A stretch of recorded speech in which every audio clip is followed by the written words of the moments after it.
Last week I was sharing how I, as a skeptic, living in a modern scientific world and being very uncomfortable with the miraculous, have felt compelled to accept the fact that miracles are possible and that Jesus performed them.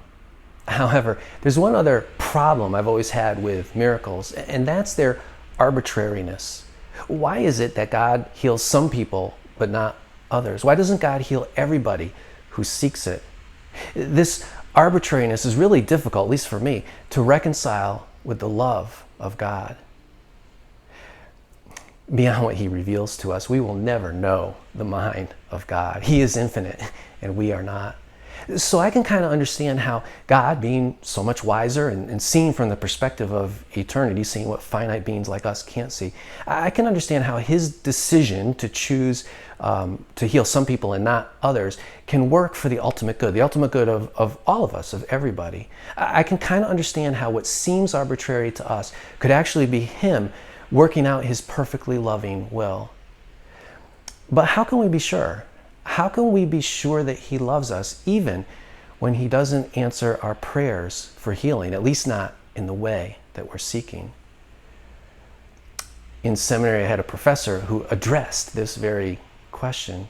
He talked about how all our prayers for healing are really, ultimately, prayers for the resurrection. This is what we really desire. This resurrection is the only complete healing that we can find. Even Lazarus, who received one of the most spectacular miracles Jesus ever performed, resuscitating him from the dead, even Lazarus would die again and be in need of this final, complete healing. It's only being transformed in resurrection that we will ever be fully healed, and in every way, physically, emotionally, spiritually. What made my professor's comments so powerful and memorable is the fact that his first wife had died of cancer. And he had prayed his heart out for her healing. But God didn't heal her, at least not in the way he was looking for. But what my professor was eventually able to see through the eyes of faith is that the one thing that Jesus promises everybody who trusts in him is that he will ultimately heal us in the resurrection. He will fully and completely heal us in the transformation of resurrection life. Whether he chooses to heal us beforehand or not, now in this world, that's the one thing we are all guaranteed of. And eventually what my professor was able to see is that his wife had received this promise and that there is none better. Have you ever seen a little child go running and trip and fall and scrape their knee or bump into something? They bounce up and they're fine. They start looking around for their parents and they're good until they make eye contact with one of their parents. Then they have a complete meltdown. They start crying and wailing and screaming until eventually one of their parents comes over and scoops them up, grabs them in their arms, starts rocking them and saying something like, "Don't worry, everything is going to be okay." And then the wailing stops and the tears dry up and they just rest there contentedly in their parents' arms, or they ask to be let down so they can go back to playing again.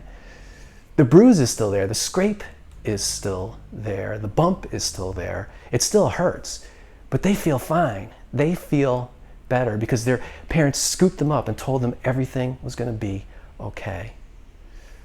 Reading the stories of Jesus' miracles in the Gospels, it does the same thing, provides the same comfort, even for adults. It's like God scooping us up and telling us everything is going to be okay. When we see the miracles that he performs in the Gospels, when we see that he has the power to do that, we can be assured that he has the power to fulfill his promise to give us resurrection life, to heal us fully in the resurrection.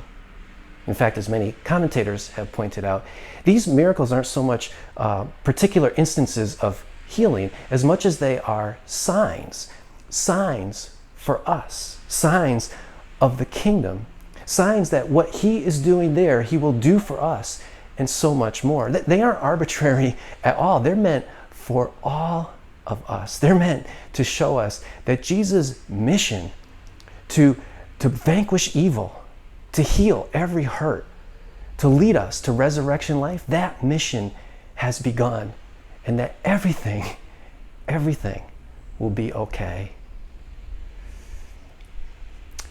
Do you struggle with this question? Do you have some miracle healing that you need in your life right now? Some impossible situation where you need God to come through for you and you're wondering where God is in the midst of that? I'd love to hear your thoughts on those questions. You can go to the Contact EJ page of the Raising Jesus website and leave your comments there. I look forward to hearing from you.